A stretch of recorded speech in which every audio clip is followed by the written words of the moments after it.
Amazing and Statement Piece. The others in single figures here for race number 2 as we head into the mounting yard. This mounting yard is brought to you by Racing.com's Pick 7.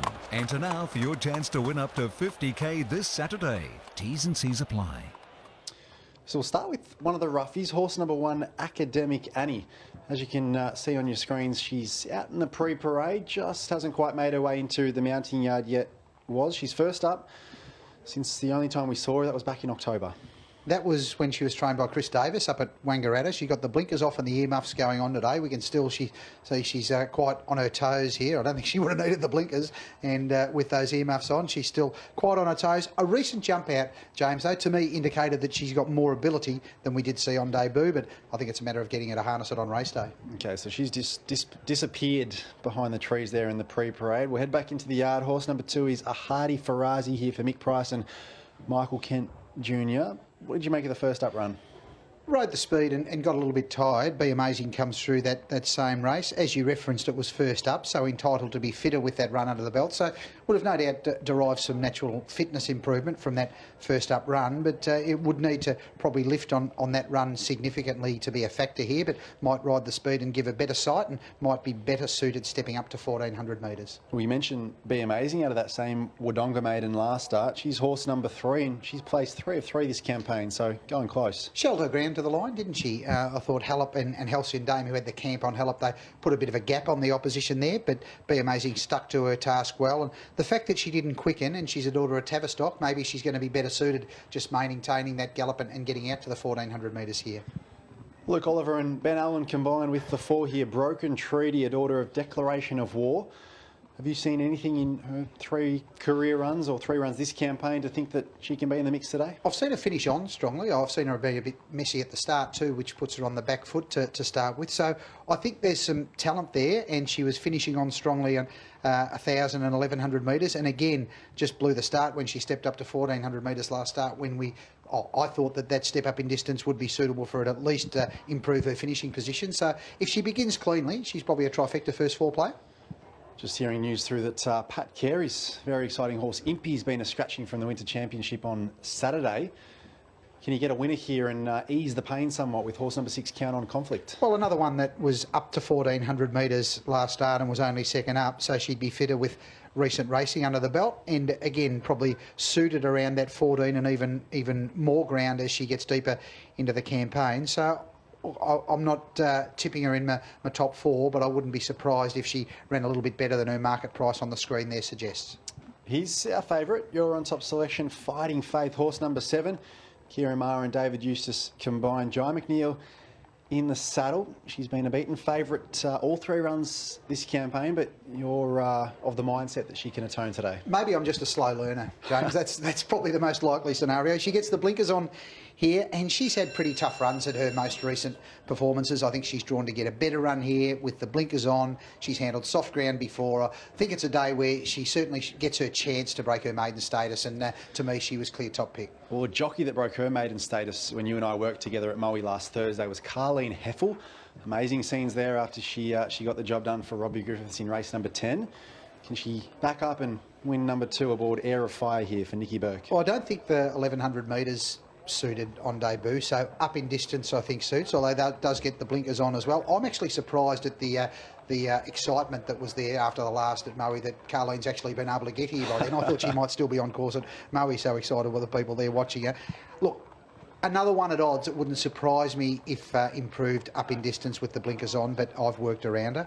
High Beam is horse number 10, placed 3 of her 9 career starts and around the mark in her recent outings. There's been market support, particularly since markets opened properly at 9 o'clock this morning, to say today could be the day. She's had a number of chances, sometimes with excuses, sometimes just running on her merits and not being good enough, but I think somewhere around about 1,400 metres is her right distance range, and she should again get a nice run from a favourable draw here. The market's suggesting she's ready to run to her best today. The second of the Busselton young runners is the 11, Just Like Magic. A horse that I think would need to improve on what we've seen to date, fitter with a recent run under the belt, but big odds as we can see there on the screen.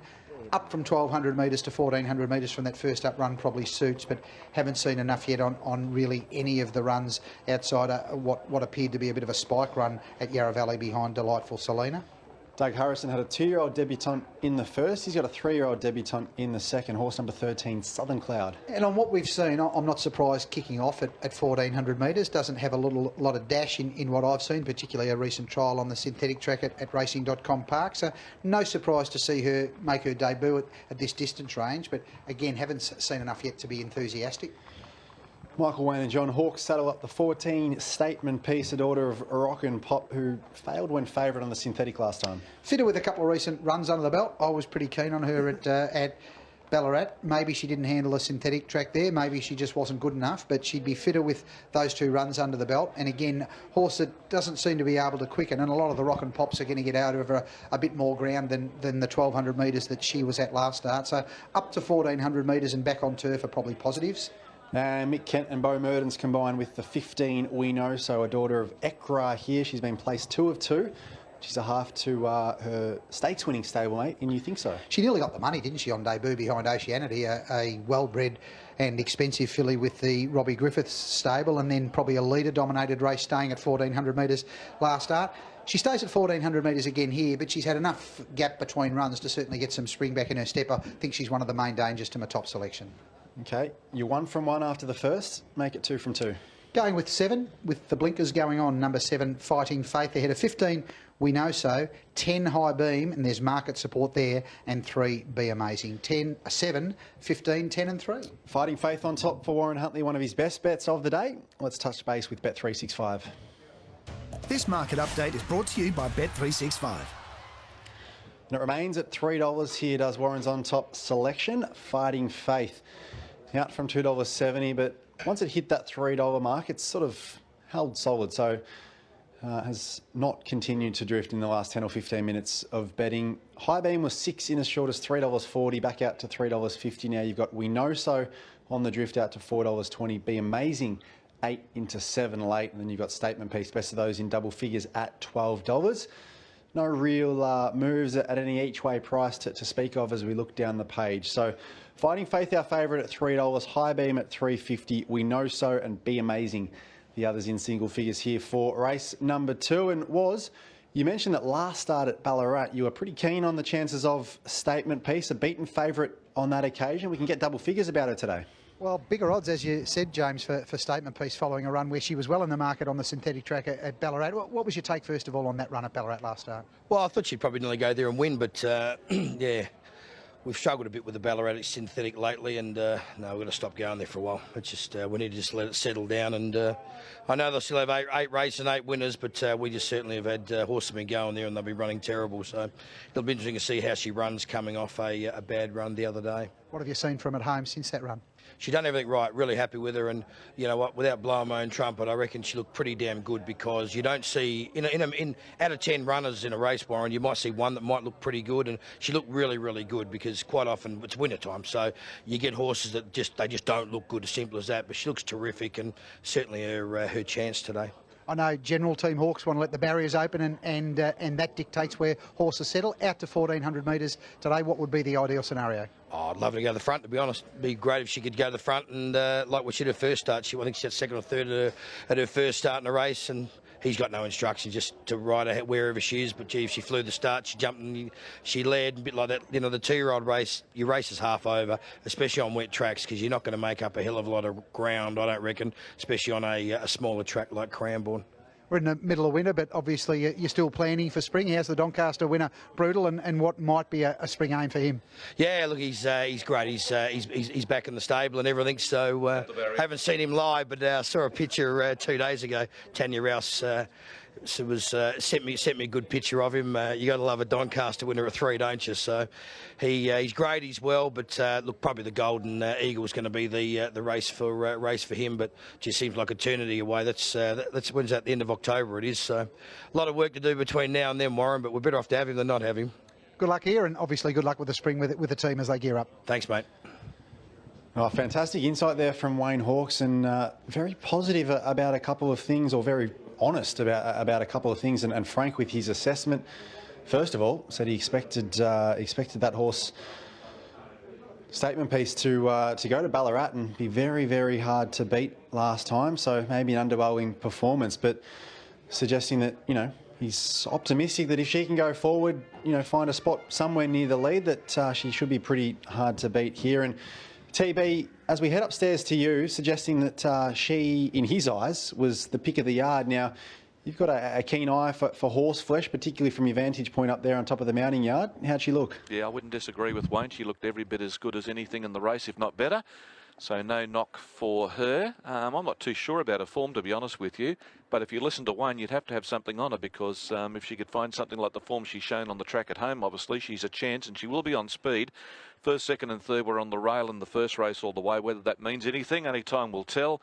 I've made We Know So the best bet of the day. She's nothing to look at, but her 2 runs last prep, every bit, if not better than anything's form coming into this race. So they're about to load up. They're moving in. Just Like Magic and also Statement Piece out of the machine. Be Amazing to come up for Walker. High Beam has drawn the pole, so that's a big plus. It's had a few chances. I just can't get it anywhere near the 350, 370.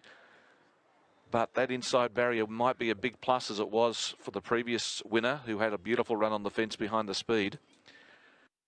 Now, Air of Fire standing up nicely. Just Like Magic, I think, will be the last. Oh no, Air of Fire is the one that hasn't moved in. It was riderless, riders up, waiting for it to come forward. Now the runners stand up nicely. 1400 metre, nice run down the back. Just Like Magic, one from the outside. Academic Annie standing up nicely. Fighting Faith was Mr. Run at Ballarat, didn't get a run there, and they've elected to come here. Rock Solid Fit, been okay in all of its runs to date. Now this roughie moving up. Air of Fire to near outside barrier. Academic Annie and Count on Conflict standing pretty well. It hasn't moved up. I can see it out the back, and it's not the best angle to see from, but it's tossing its head around and proving to be a bit of a problem child. $101 Academic Annie, drawing gate number 12 in the lineup of 12. So it might be on its last legs here. They need to get it up to the back of the gate and get it all the way in. Both favourites have been in and out of the betting. Fighting Faith easing more so than High Beam late in the betting. Now they're in.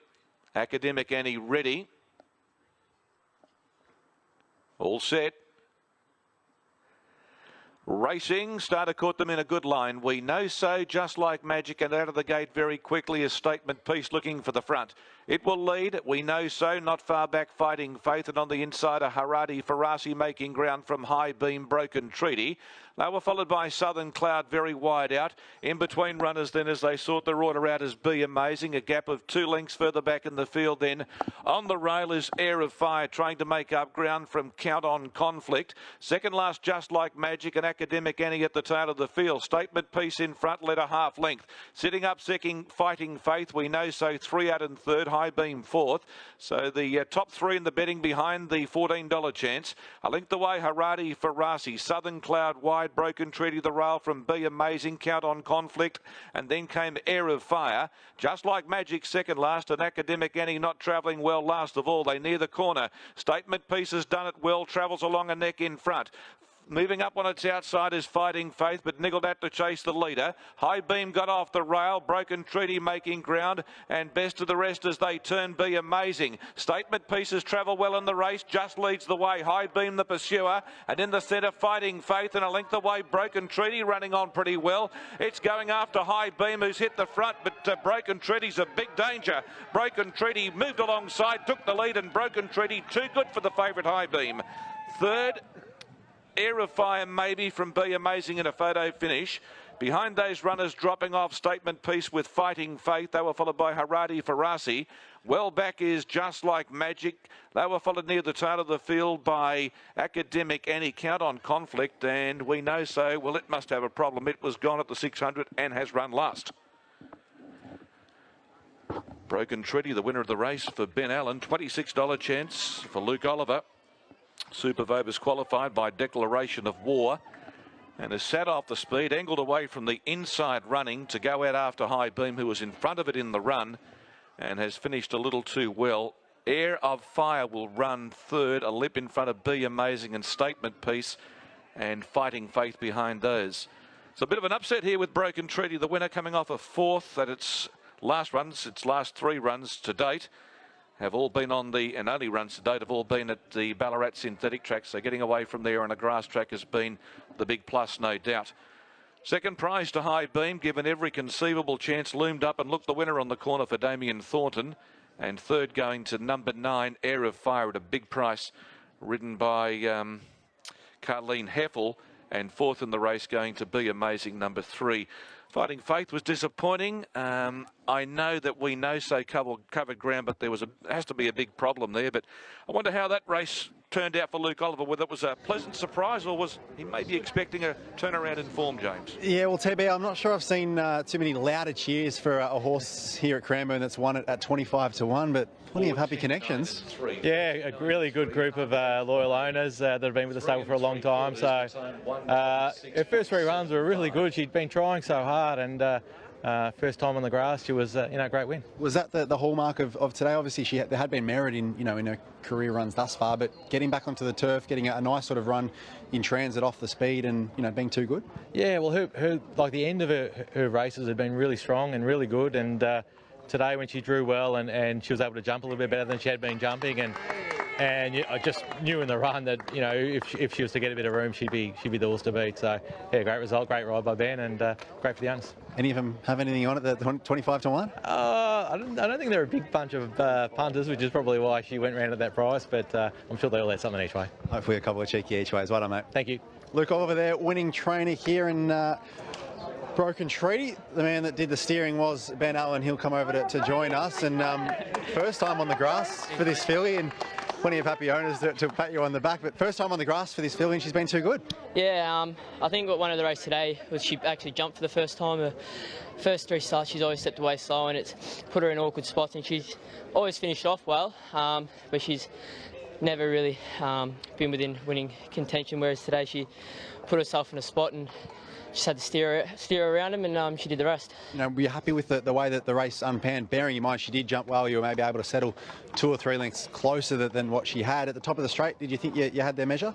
Definitely. Well, I went to ride for luck and get on the back of the of Jais, but it didn't really give much of a kick, so I kind of just had to wait till the second place had picked up and gave us a chance to peel out, and yeah, it was a good effort, seeing as it's only a 200 metre straight, and to go from sitting and picking them up and taking 3 lengths off the second place is a good effort. Well done. Thank you. Benny Allen there, he's the winning jockey here in race number 2. A bit of a surprise for punters. Plenty of happy connections though. Broken Treaty, this 3-year-old daughter of Declaration of War, breaks her maiden at start number 4 for Ben Allen and Luke Oliver.